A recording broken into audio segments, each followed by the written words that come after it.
Yes breaking చూస్తున్నాం. Tamil Nadu Congress committee అధ్యక్ష పగ్గాలను MP మాణిక్యం ఠాకూర్ కు అప్పగిస్తూ ఆ పార్టీ అధిష్టానం నిర్ణయం తీసుకుంది. ఆయన్ను టీఎన్సీసీ అధ్యక్షుడిగా నియమించింది. ఇటీవల జరిగిన శాసనసభ ఎన్నికల తర్వాత కాంగ్రెస్ లో చోటు చేసుకున్న పరిణామాలతో టీఎన్సీసీ అధ్యక్షుడిగా ఉన్న సెల్వ పెరుంతగైను తప్పించింది. తాజాగా ఠాకూర్ పేరును కాంగ్రెస్ అధిష్టానం ప్రకటించినట్టు తెలుస్తోంది.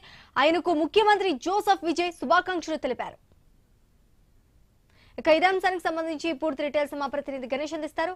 గణేష్, ఇవాళ తమిళనాడులో జరిగినటువంటి ఎన్నికల్లో తమిళనాడు రాజకీయ ముఖ చిత్రాలన్నీ కూడా పూర్తిగా మారిపోవడం జరిగింది. అప్పటి వరకు అధికారంలో ఉన్నటువంటి డిఎంకే ని శాసిస్తూ టీవీకే విజయ్ నేతృత్వంలో తమిళనాడులో చారిత్రక విజయాన్ని అందుకోవడం జరిగింది. అయితే కాంగ్రెస్ పార్టీ డిఎంకేతో అప్పటి వరకు ఉండి ఎప్పుడైతే టీవీకే పార్టీ అధికారంలోకి వచ్చిందో అప్పటి నుంచి కాంగ్రెస్ పార్టీ టీవీకే వైపుకు మద్దతు తెలపడంతో స్నేహపూర్వకంగా ఉన్నటువంటి డిఎంకే పార్టీ ఒక్కసారిగా కాంగ్రెస్ కు వ్యతిరేకంగా మారింది. ఇటీవల జరిగినటువంటి ఈ ఇండియా కూటమి సమావేశానికి కూడా డిఎంకే స్టాలిన్ ఎవరు కూడా వెళ్లకపోవడంతో తమిళనాడు కాంగ్రెస్ లో పార్టీ నాయకత్వాన్ని మార్చాలని చెప్పి ఏఐసిసి నిర్ణయం తీసుకోవడం జరిగింది. దీనికి అనుగుణంగానే ఎంపీగా ఉన్నటువంటి మాణిక్యం ఠాకూర్ ను ఇప్పుడు తాజాగా తమిళనాడు పిసిసి అధ్యక్షుడిగా నియమించడం జరిగింది. ఇప్పటి వరకు పదవిలో ఉన్నటువంటి సెల్వ పెరుంగతై స్థానంలో మాణిక్యం ఠాకూర్ ఇక్కడి నుంచి బాధ్యతలు నిర్వహించబోతున్నారు.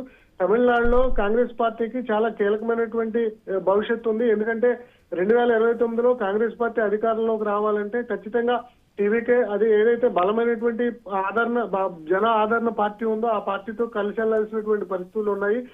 ఈ సెల్వం పెరుంగతై ఎవరైతే డిఎంకేతో గతంలో స్నేహపూర్వకంగా ఉండడం, ఆ తర్వాత ఇప్పుడు విడిపోయినా కూడా అదే ధోరణి ఉండడంతో మార్చినట్లుగా తెలుస్తుంది.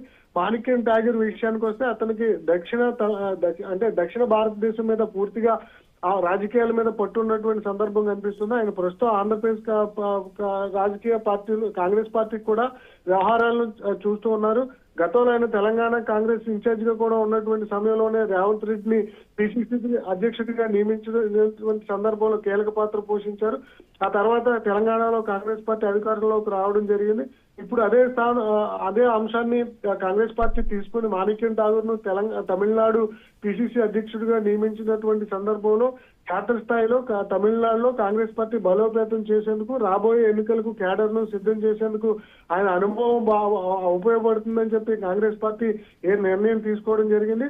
కాంగ్రెస్ పార్టీ అధ్యక్షుడు మల్లికార్జున్ ఖర్గే నిర్ణయానికి ఆమోదం తెలపగా పార్టీ ప్రధాన కార్యదర్శి కేసీ వేణుగోపాల్ అధికారికంగా ఇప్పటికే ఉత్తర్వులు జారీ చేయడం జరిగింది. ఇదే సందర్భంలో తమిళనాడు ముఖ్యమంత్రి విజయ్ మాణిక్యం ఠాకూర్ కు శుభాకాంక్షలు తెలపడం జరిగింది. భవిష్యత్తులో ఎక్కువ ఎంపీ స్థానాలు గెలిస్తే కాంగ్రెస్ పార్టీకి కలిసి వచ్చేటువంటి అవకాశం ఉన్నటువంటి నేపథ్యంలోనే కాంగ్రెస్ పార్టీ ఈ నిర్ణయం తీసుకున్నట్లుగా తెలుస్తుంది. మరొక పక్క కేంద్రంలో ఉన్నటువంటి క్యాబినెట్ ను మార్పు చేసి బీజేపీని మరింత బలోపేతం చేయాలని చెప్పి ఓ పక్క ఎన్డీఏ కూటమి భావిస్తుంటే కాంగ్రెస్ పార్టీ రానున్నటువంటి 29 ఎన్నికలను దృష్టిలో పెట్టుకుని ఈ దక్షిణాది రాజకీయాల మీద పట్టున్నటువంటి మాణిక్యం ఠాకూర్ ను తమిళనాడులో నియమించి భవిష్యత్తులో మరిన్ని ఎంపీ స్థానాలు గెలుచుకునే విధంగా ముందుకు వెళ్తుంది. చూద్దాం మాణిక్యం ఠాకూర్ భవిష్యత్తు ఏ విధంగా ఉండబోతుందో, అక్కడ ఫలితాలు ఎలా ఉంటుందని చూడాల్సి ఉంది.